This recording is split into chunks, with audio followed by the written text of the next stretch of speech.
Alors, donc à présent, on a expliqué donc, au début du 26e chapitre l'importance des simcha, ne pas être triste, la hatzvut, et même si parfois il peut y avoir de la hatzvut, c'est des moments particuliers, pendant le Shema Israël ou pendant le Tikkun Chatzot, et même là, à ce moment-là, il faudrait que ça amène après une simcha, que ça puisse avoir un effet en fait contraire de la tristesse.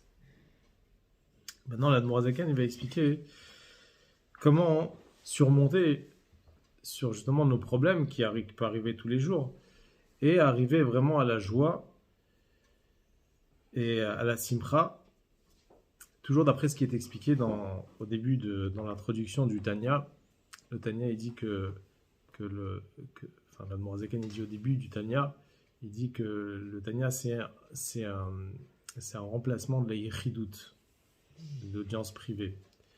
Parce qu'il y avait des chassidim, ils avaient des questions à demander au Admorazaken, et que l'Admorazaken n'avait pas le temps toujours de répondre à toutes les questions de chacun. Donc il a dit, lorsque vous allez lire le Tanya, vous allez avoir les réponses à vos questions. Et donc forcément ici, il y a eu des questions que des chassidim ils ont posées. Comment être besimcha, comment être joué. Donc le Admorazaken il a donné des conseils, il a donné des etzot dans le service envers Hachem, comment être besimcha. Donc là on va voir ici une des raisons, ou un des conseils que le Morzekan il donne ici dans le Tanya pour sortir de la tristesse, pour être Bessimcha. Il y en a globalement dans le Tanya, on va voir qu'il y en a trois, dans trois endroits différents. Le Morzekan il parle de la Simcha, de comment accepter les difficultés dans la vie et comment surmonter. Mais là, c'est un des endroits, donc le 26e chapitre du Tanya, qui va expliquer comment justement sortir de la tristesse. Vine etza yetsua, je donne les mots. Le conseil qui est donné à ceux qui demandent la question, comment est-il possible, les taher libo, purifier son cœur pour que le cœur il soit pur de toute tristesse, mikol etzev, toute difficulté qu'une personne il peut avoir. Comment purifier son cœur de nidédoud, d'aga, même le risque d'un souci qui pourrait arriver dans le futur. Mimele de alma, des sujets de ce monde matériel. Là, il va donner des conseils sur des problèmes qu'on peut avoir dans la vie tous les jours, dans les problèmes matériels.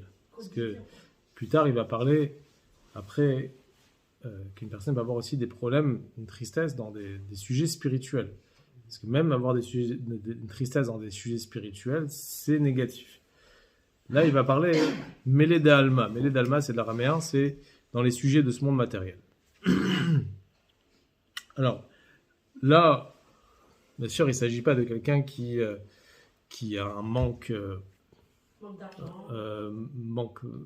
d'argent, mais ça veut dire qu'il vit déjà bien, mais il a un manque et il ne peut pas partir en vacances prendre un 5 étoiles, ou il peut prendre un 4 étoiles ou un 3 étoiles. Il y a des gens qui sont tristes pour ça aussi. Mais là, on ne parle pas de ça. On va parler de quelqu'un qui vraiment il a besoin pour manger. Même une personne comme ça, il ne doit pas être triste. Alors, Diva Filou, Bane Chaye Omzone. Même une personne qui a des problèmes, il n'a pas d'enfant, il n'a pas de parnassa, il n'a pas de. Il n'a pas de chilour. Et il doit trouver une. Il cherche une base pour être joyeux, pour être besimcha. Ça, l'Admorazakan, il donne ce que les Chachamim ils disent Modad Zot Lakol, Ma'amar Rabotenu Zichronam Libracha. C'est connu ce que nos sages ils disent Zichronam Libracha. Chayav Adam levarech ala ra'a keshem shemevarech ala tova. Une personne a le devoir de bénir Dieu sur les mauvaises choses de la même façon qu'il bénit Dieu sur les bonnes choses. C'est ce qu'il dit la Gemara dans le traité Brachot. Ou Pirshu Bigmara. La Gemara explique. Qu'est-ce que ça veut dire bénir Dieu dans les mauvaises choses autant que dans les bonnes choses? D'ailleurs, la bénédiction n'est pas la même. Il y a une bracha pour les mauvaises choses, il y a une bracha pour les bonnes choses. Pour les bonnes choses, on dit Baruch Hatov Ve'ametiv. Et pour les mauvaises choses, on dit Baruch Dayan Haemet. Voilà, Shem Mishmar. Et donc, c'est pas la même bracha. Si vraiment on doit être bénir Hachem autant pour les mauvaises choses que pour les bonnes choses, alors à ce moment-là, on aurait dû faire la même bracha, Atov et Amétiv. On fait une bracha différente. Comment? Hachem, il ne fait pas que du bien normalement. Il ne fait pas le mal. On va expliquer. C'est un bien caché. Ouais. C'est un bien caché. Alors, qu'est-ce que... Pour l'instant, on est sur le sens simple de la Gemara. Après, ça, c'est la Chassidoute. La Gemara, elle dit, en réalité, c'est sûr que c'est pas la même bracha, mais quand la Gemara dit Keshem, de la même manière qu'il faut bénir Dieu sur les bonnes choses, il faut bénir aussi pour les mauvaises choses, ça veut dire les kaboulé besimcha. Ça veut dire accepter les mauvaises choses avec joie. Kmo simchat atova va niglit va nirit. Comme si qu'on avait une bonne chose visible et tangible. C'est-à-dire que lorsqu'une personne a des souffrances, même des souffrances de base, des problèmes qui peuvent le déranger dans la vie de tous les jours, malgré tout, il doit être besimcha et accepter les choses comme si que pour lui c'était un plaisir. Pourquoi? Parce que qui gamzou letova. C'est cette phrase, gamzou letova. Ces souffrances ne sont que du bien. Il dit, un juif, il a confiance en Dieu et il sait. Un juif par nature, c'est la nature du bien. Et par sa nature, il sait, comme vous avez dit tout à l'heure, qu'il n'y a pas de mal qui vient d'en haut. Tout est bien, c'est que du tov. Et la réalité, c'est que tout ce qu'Akadosh Baruch Hu fait, c'est du bien. Donc cette phrase Gamzou Letova, c'est que du bien. Rak she'ena niglit venir'it lenebasa. Sauf qu'elle n'est pas visible à l'œil d'un être humain. Ça, c'est la différence. La seule différence, c'est que ça soit visible ou pas. Donc par rapport à nous, on ne voit pas le bien. Mais c'est un bien d'Akadosh Baruch Hu. Il y a des choses on a l'impression que c'est bien, ça nous réjouit parce qu'on le voit clairement. Mais il y a des choses qu'on considère ça comme du mal parce qu'on ne voit pas réellement le bien de cette chose-là que Dieu il nous envoie.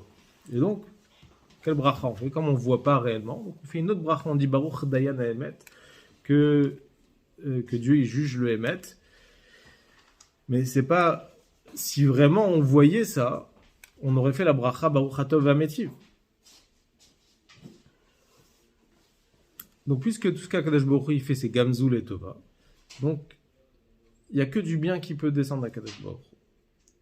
Alors, pourquoi concrètement, nous, sur Terre, on voit du mal, on ne voit pas du bien? Alors, sur cela, il y a plusieurs explications dans Chassidoute.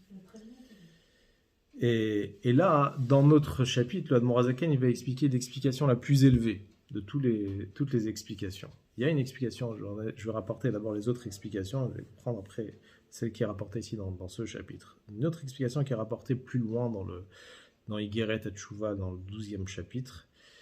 Là-bas, il parle de la Teshuvah par rapport aux fautes, etc. Et là-bas, il dit qu'une souffrance qu'on a dans ce monde, c'est pour purifier notre âme, parce que notre âme, elle s'est salie par nos fautes. Et alors, Akadosh Baruch Hu, avec des petites souffrances qu'il nous fait, il nous enlève des grandes souffrances qu'il y a dans le monde futur. Et là, ça peut nous ramener une grande simra, parce que Dieu nous a évité, en quelque sorte, des souffrances qu'on aurait pu avoir, Chas v'Shalom, dans le Guinom. Et avec ces petites souffrances que Dieu nous a envoyées dans ce monde, ça nous évite énormément de souffrances. Ça, c'est une explication qui est rapportée dans les Higueret Teshuvah. Et c'est pour ça qu'un juif, il doit être Bessimcha, parce que quand il est Bessimcha de ce que cette petite souffrance que Akadosh Baruch Hu il a envoyée, donc il a compris qu'Akadosh Baruch Hu il est venu lui nettoyer sa faute. Alors Akadosh Baruch Hu il a vu qu'il a compris, il va pas lui donner les grandes souffrances. C'est-à-dire il a accepté ça avec Simcha. Et il donne l'exemple d'un roi qui nettoie les excréments de son propre fils. Et que c'est le roi lui-même qui s'occupe de son propre fils. Donc ça veut dire que Akadosh Baruch Hu, il nous nettoie lui-même nos fautes quand il nous ramène Chas v'Shalom un malheur dans ce monde. Alors à ce moment-là, quand on réfléchit dans cela, alors à ce moment-là, ça nous ramène de la simcha, ça nous ramène de la joie. Et ça, Akadosh Baruch Hu va faire en sorte que cette simcha, ce malheur, il va se transformer en bien, il va devenir betou vanire vénéglé, ça va devenir un bien visible et tangible. Donc, ça c'est une première explication, que le but des souffrances, c'est pour le bien, c'est pour nettoyer les fautes, mais entre-temps, après cette explication, c'est de la souffrance. Il y a ici un malheur qui est là, mais Dieu, Akadosh Baruch Hu, il va lui éviter d'autres malheurs qui pourraient arriver, ou plus graves, ou plus dangereux, et une forme de capara. Une forme de capara. Voilà. C'est un peu comme l'histoire qui est connue avec Rabbi Akiva, qui était venu dans un village et que personne ne voulait l'inviter dans ce village. Il était obligé de dormir dans un champ et il avait avec lui une bougie, un coq et un âne. Et le coq et l'âne a été dévorés, la bougie a été éteinte par le vent. Lui, il avait besoin de cette bougie pour se réveiller, pour faire tikkun chatzot. Il avait besoin du coq pour le réveiller, la bougie pour l'éclairer, pardon. Et l'âne pour le raccompagner. Et tout ça, ça a disparu quand il s'est réveillé le matin. Qu'est-ce qu'il a dit à Rabbi Akiva? Il n'a pas dit Gamzu Latova, il a dit tout ce que Dieu y fait, c'est pour le bien. C'est la différence entre ça et Gamzu Latova. C'est ça, il a dit tout ce que Dieu y fait, c'est pour le bien. Ça veut dire que il considérait Rabbi Akiva que c'était un malheur, mais ce malheur-là, c'était pour un bien. Et effectivement, quand il a dit ça, il a vu après que ce que Dieu l'a fait, c'était pour le bien. Parce que dans la nuit, il y a eu des brigands qui ont attaqué tous les gens de la ville, et que si lui, il était dans l'une des maisons, il aurait pu être en danger de mort. C'est quoi la différence entre Gamzu et Tova et tout fait pour le bien? Et Kol ma shoseh HaKadosh Baruch Hu Hakol Letova, ça veut dire que quand je dis tout ce que Dieu il fait, c'est pour le bien, ça veut dire ce que Dieu il me fait là, c'est mal, mais c'est pour en ramener un bien. Il y a quelque chose de bien qui va venir après. Mais quand je dis Gamzu Letova, ça veut dire que même ce mal, en réalité, c'est du bien. Le mal lui-même, c'est un bien. Il n'y a pas de mal en soi. Et au contraire, ce mal-là, c'est un bien réel. C'est un vrai bien. Qui se transforme par de la joie ou qui va se dévoiler? Il va peut-être se dévoiler, mais pour l'instant, même s'il est en mal, mais c'est un bien. Ça même, c'est un bien. Ouais. Je vais expliquer là. Dans un autre endroit, donc ça, c'est une explication qui est rapportée dans les Guéret à Teshuvah. Une autre explication qui est rapportée, c'est dans le Siman Yud Aleph, dans Igeret à Kodesh, plus loin dans le Tanya. Le Noirzaken, il dit aussi cette phrase que En ra yored milemala. Il n'y a pas de mal qui descend d'en haut, et que tout ce qui fait Hachem, c'est du bien. Est-ce que nous, on a l'impression qu'il y a du mal, il y a des souffrances? C'est que pour éprouver l'homme, et pour Dieu, il veut savoir comment l'homme il va réagir dans cette situation-là. Donc, il lui envoie quelque chose qui croit pour lui à ses yeux que c'est mal, et donc il va voir sa réaction. Est-ce qu'il va suivre malgré tout le chemin d'Akadosh Baruch Hu, ou il va aller de l'autre côté? Et ça, c'est une épreuve. C'est une épreuve. Et quand une personne il va comprendre qu'en réalité, il n'y a pas de mal qui vient d'Akadosh Baruch Hu, et que Akadosh Baruch Hu il fait ça juste pour l'éprouver. Et comme c'est écrit, il y a Nisayon, une épreuve, c'est du mot Nes, ça veut dire c'est une élévation, c'est pour élever la personne. Quand une personne, elle surmonte son épreuve, alors à ce moment-là, là, il va comprendre que ce mal-là, en fait, qu'il a vu, c'était du bien. Donc c'est ça il va révéler que, en fait, ce mal-là, c'était un bien, hein. Sauf qu'il n'avait pas vu que c'était mal, il n'avait pas vu ce bien-là, c'était un bien qui était caché. Après, il va voir que en réalité c'était un bien. Un exemple simple, j'étais en train d'attendre le bus et je l'ai raté juste à la 7 secondes, j'ai raté le bus. Et du coup, j'ai pris le bus d'après.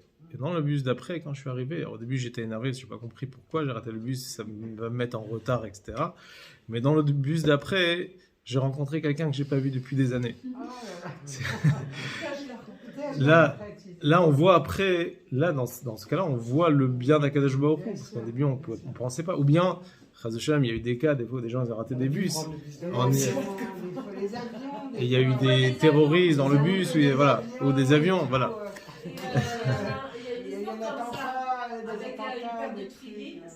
Oui, quand il y a eu les tours jumelles, oui. Si, les tours jumelles, il y a eu plein d'histoires comme ça. Il y avait quelqu'un qui voulait absolument rentrer dans l'avion, mais il avait oublié ses téfilines et qu'ils n'ont pas.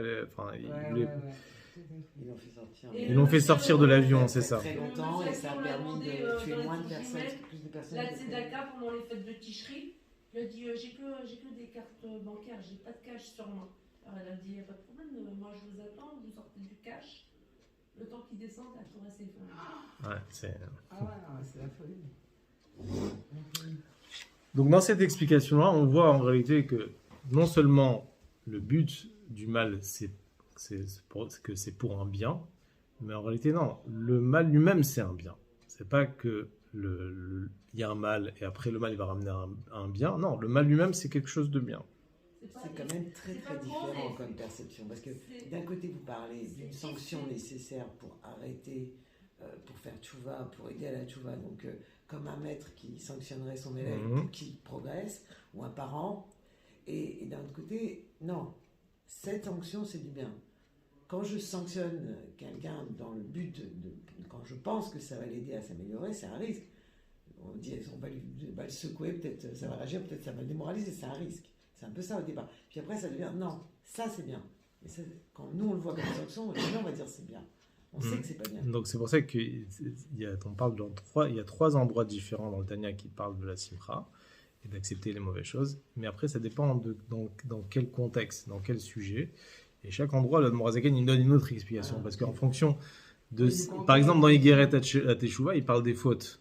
Donc il va lier ça avec les fautes, avec la kapara, etc. Là, il parle de façon générale, dans notre chapitre, il parle de la simcha, accepter les choses avec simcha.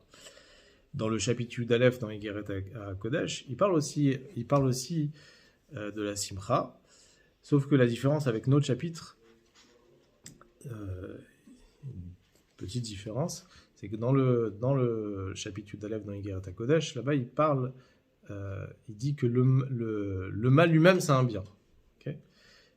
Là, vous parlez aussi de quelle épreuve, quel mal. Il n'y a pas de mal. En réalité, il y a des épreuves qui sont insurmontables. Et quelquefois, c'est très difficile de prendre ça en bien. C'est très, très difficile. Il a pas vu sa mère pendant Dieu, c'est sûr. Moi, j'ai perdu ma mère. Ouais, non, c'est pas pareil. C'est les épreuves, on ne peut pas dire. Comment ça, c'est pas pareil? Sa mère. C'est sûr. C'est Akadosh Baruch Hu, c'est sûr, mais il envoie, Akadosh Baruch Hu, il envoie une épreuve à une personne qui sait qu'il pourra tenir. Il sait que c'est sûr qu'après, on ne peut pas se mettre à la place pour dire. Après, chacun, il arrive à, en fonction des forces qu'Akadosh Baruch Hu lui a données, il peut essayer de surmonter en fonction de ce qui est rapporté dans la Chassidut. Et non, c'est sûr. Est-ce que le judaïsme et la chassidoute, c'est pas aussi pour nous permettre de changer notre vision aussi de la mort, qui fait qu'on n'a pas la même tristesse que si le fait qu'on appelle ça par exemple la maison des vivants, c'est peut-être aussi une façon de se remettre en position. C'est-à-dire, on voit bien quoi, quand les gens partent qu'ils sont toujours là. On le sent, quand la personne est proche, on sent qu'elle a... Et on sent que la personne, concrètement, comme je vois par rapport à ma mère, elle est avec moi, mais elle aussi avec ma soeur, je me dis mince, mais comment elle peut être... Là qu'on a l'impression qu'ils sont encore plus puissants qu'avant. C'est autre chose, c'est aussi une évolution de la perception de la chose. Oui. C'est sûr, le manque il est là. Oui, mais bien sûr, c'est très différent parce que c'est par rapport aux petits-enfants. Là, c'est une situation très particulière. Il y a énormément de suite. Ça, c'est très particulier. C'est pour ça que je dis que c'est très différent d'une mère. Mais c'est vrai qu'on peut aussi... je sais que c'est inimaginable, hein, mais voilà, c'est peut-être aussi notre perception. Peut-être les choses doivent être différentes.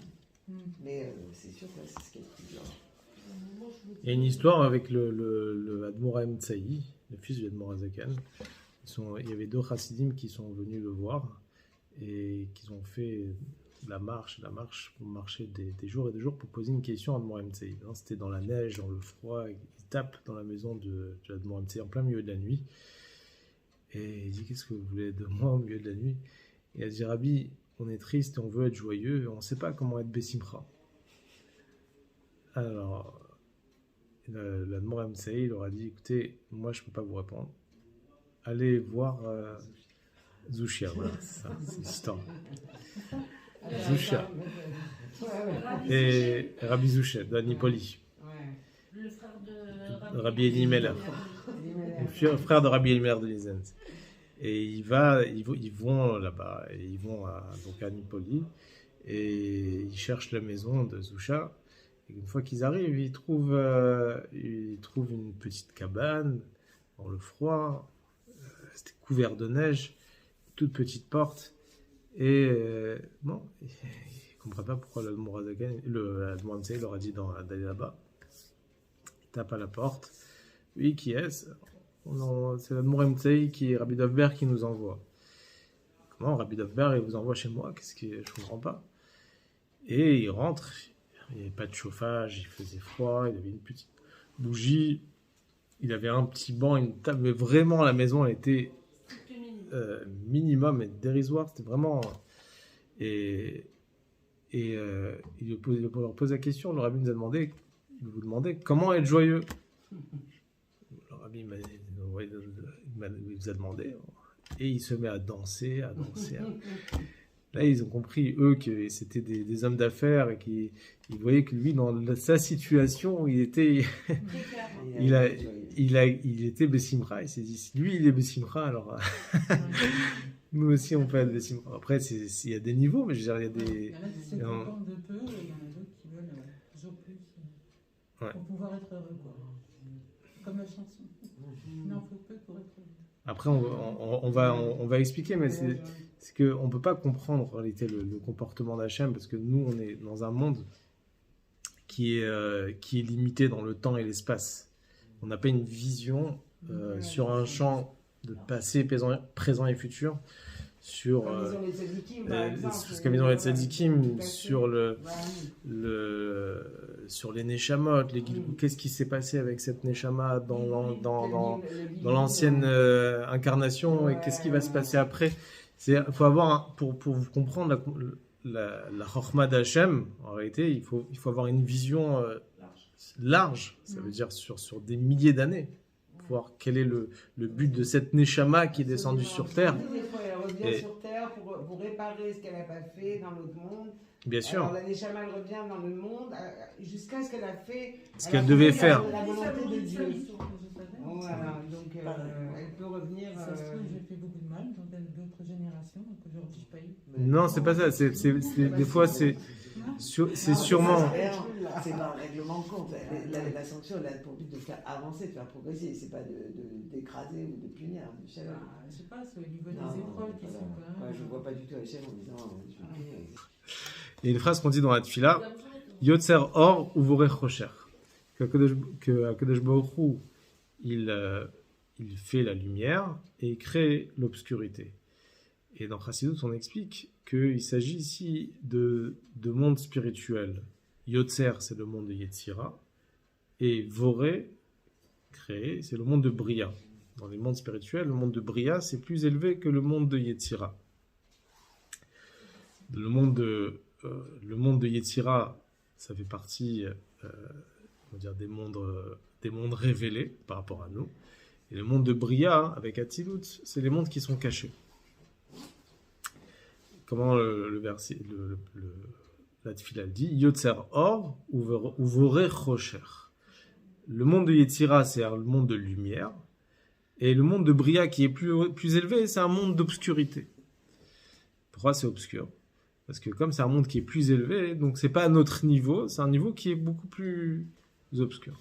Quand quelqu'un, il a un malheur, un malheur, un bien caché, c'est que ça vient du monde de Bria. Donc un monde qui est plus élevé. Et c'est pour ça qu'on ne peut pas le comprendre. Parce que ce monde-là, c'est un monde obscur. Ce qu'on appelle le Boré Rocher. C'est un monde obscur. Donc comme ça vient d'un monde obscur, donc c'est un niveau où on ne peut pas comprendre pourquoi Kadosh Baruch Hu, qu'est-ce que Kadosh Baruch Hu est en train de nous envoyer comme bien en réalité. Quel est le bien de Dieu? Donc quand ça s'exprime sur terre, ça s'exprime comme quelque chose de Rocher, d'obscur. On croit que c'est du mal, mais en vérité c'est un bien qui est plus fort. C'est connu l'histoire de la Gemara de Choniama Hagel. Choniama Hagel, on venait le voir quand le peuple n'avait pas de pluie. Et lui, il avait fait un cercle autour de lui. C'est pour ça qu'on appelle ça Choniama Hagel, qui veut dire le cercle. Et à ce moment-là, il a demandé la pluie à Kadosh Baruch Hu. Et tout de suite, il s'est mis à pleuvoir, mais très très fort. Et à ce moment-là, il a dit à Dieu, Dieu, c'est pas une pluie comme ça que je veux.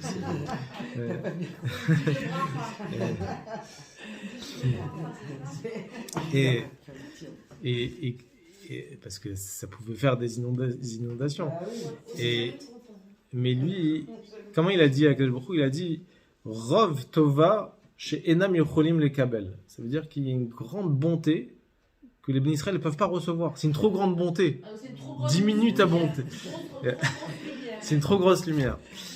Donc il n'a pas pris ça comme un malheur, il a dit c'est une trop grande bonté. Il faut que ça soit un peu moins. Et je crois qu'au début, parce qu'au début il lui avait envoyé des petites gouttes. Il a dit non Hachem je veux un peu plus fort. Hachem il l'a envoyé très fort.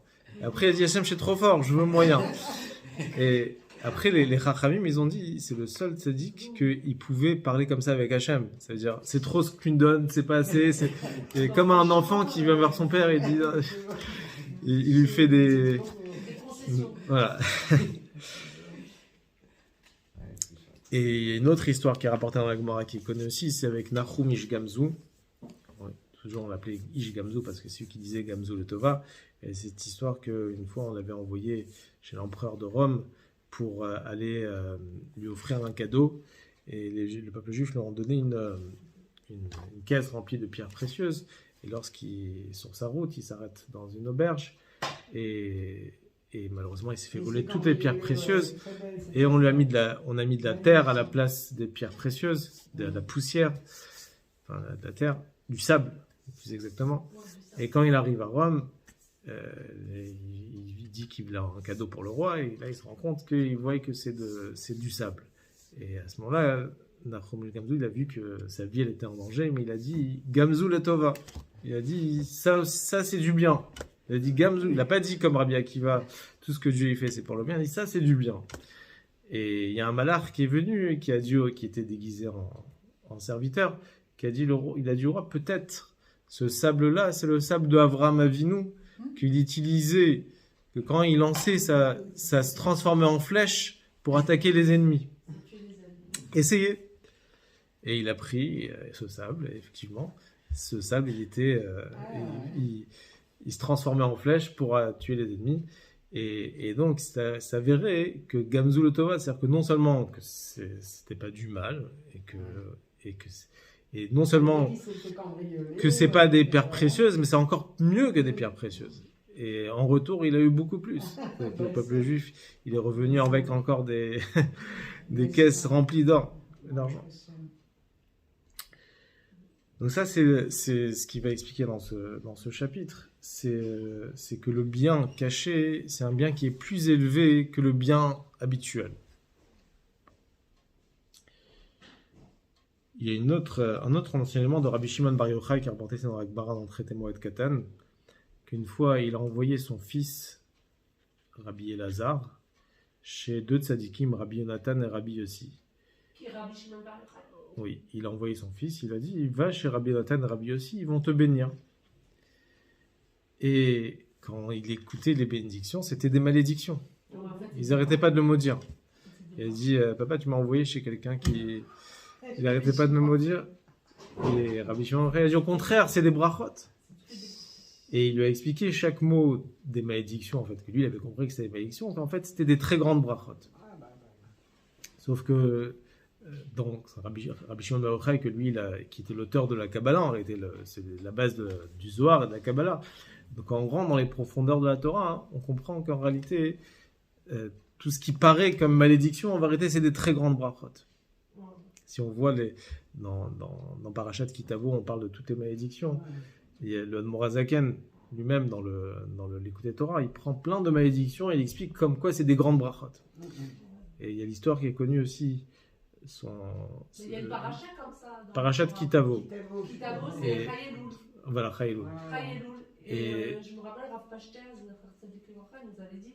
Il y a une histoire qui est rapportée dans un Yom Yom, je crois que c'est dans un Yom Yom qui est rapporté, où l'Admor HaZaken il lisait la Torah tous les Shabbats. Et ce Shabbat-là, il ne pouvait pas lire, il était malade, je ne sais pas où il ne devait pas être là. Donc il y a quelqu'un qui a remplacé le Admor HaZaken pour lire la Parashat Kitavo, la Parashat des malédictions. Et son fils, le Admor Emtsai, quand il a entendu, il s'est évanoui. parce qu'il entendait des clalotes. Il a dit, mais je comprends pas, quand ton père il lit, On sent pas. et si, c'est la même chose. Il dit, non, quand mon père il lit, on entend des brachot, on n'entend pas des... Est-ce que c'est pas un peu comme les rêves? On dit le rêve va se faire comment la personne va l'interpréter. C'est-à-dire que l'interprétation de la chose, que ce soit une bracha, que ce soit quelque chose, un événement, si tu l'interprètes bien, alors... Ah, la façon comment on interprète. Comment toi tu vois la chose, alors tu transformes la chose. C'est pour ça qu'on doit dire trois Ouais. fois. Mais même quand c'est pas rêve, puisque là, Gamzou, il a vu, il a dit c'est du bien. Et ben c'est devenu... Oui, comment toi tu vois la chose, oui, exactement. tu dis... C'est pour ça qu'il faut positiver tout. Tout. Même si tu vois le truc qui est en vue. Ça va brûler, ça va devenir du caramel. On va te dire, voilà, un truc, voilà, je sais pas, un exemple, le Rav, je me rappelle, des fois, Rav Asimov, des fois, il disait quelque chose, et bon, la chose, elle n'arrivait pas comme il l'a dit, et en fait, c'était, après, il te dit, Dieu, il va aider, vraiment, Dieu, il a aidé. Ça veut dire, c'est pas, cette phrase qui dit, pense bien, tout ira bien, du Rabbi Maharash. Que ça sort que du bien de tout ça, ça va sortir que du bien. Le fait de penser bien, oui, d'interpréter les choses bien, ça ramène le bien. Pourtant, des fois, de dire aussi. Des fois, ça peut être des situations qui pourraient être. Mais, le Rabbi vous dit un truc, hop, mais la situation, hop, ça passe de l'autre côté. Ah ouais, le Dieu va aider, tu vois, la transformation des trucs, Ça transforme. c'est vraiment bien. Même le Rabbi, il Vraiment, dit, quand tu dis, toujours avoir des bonnes la pensées, lumière c'est pour le bien, toujours. même si on est dans l'obscurité, on est dans les problèmes les plus bas possibles, et ben en pensant bien, et ben la lumière va être. C'est-à-dire le bien va se dévoiler. Une fois comme ça, il y a une petite jeune, avant qu'on parte à New York, tiens. Elle a gagné aussi le Goral, c'est une petite que je connais. Et elle m'a dit, alors il y avait des... Ça, c'est vrai qu'elle est dégoûtée de la vie. En plus, à la fin, elle a gagné le Goral après, j'ai dit ça. Mais c'est marrant. Et ça c'est vrai qu'il y a des gens aussi qui ont tendance à être... Ça, c'est très difficile de vivre avec des gens qui sont toujours pessimistes. Parce qu'ils donnent la race. Non, mais c'est vrai. Ils n'ont pas la conscience de... C'est très difficile de pouvoir avoir des contacts avec des personnes qui sont toujours... voilà. Non, bien sûr. Non, mais je ne parle pas de juger. Je parle que quand tu les contactes, des fois, ils sont toujours à se lamenter. Tu connais pas son... Ça s'appelle une belle-mère. Allez. Alors, juste, je vais terminer avec une dernière histoire. Une histoire qui raconte Rabbi Mendel Futterfass.